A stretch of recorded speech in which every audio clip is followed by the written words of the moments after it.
Welcome to another episode of Cooking with Brittney. Once again, step number 1, clean your chicken. Whoever doesn't clean their chicken and just takes it out the package and puts it in the doggone oven, that's just nasty. Clean your meats. Okay, so step number 2 is we want to season our meats. As you can see, I use more than just some salt and some pepper. Nobody want to eat no bland food. Therefore, you want to use seasonings like oregano and Lorry seasoning salt. And you do want to use pepper. You also want to cut up some onion, some fresh onion, and some garlic. Put some butter on it, just like Paula Dean said, because butter gives chicken flavor and it also helps with browning.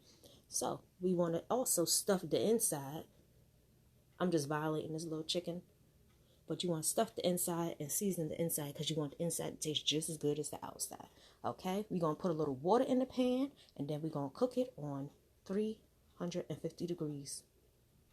In the oven it goes for about an hour, possibly less or a little bit more, depending on how fast your oven cooks. You want to flip the bird on forward and backwards to make sure that it's golden brown. Yes, honey, she is almost ready now. Step number 5 is don't be basic, base your bird, because don't nobody want no dry ass chicken.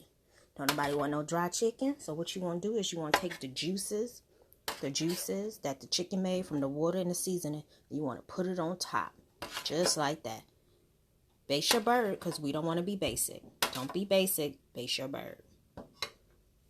Now, step number 6 is plate your food and thank God that you had something to prepare. Hallelujah. Look at this salad and this chicken. Got me a cornish hen. Yes, God. That's the work of the Lord. Hopefully one day, Father, you will give me a husband who will be able to enjoy this with me. If not, you're still great anyway. Thank you, Lords. Amen.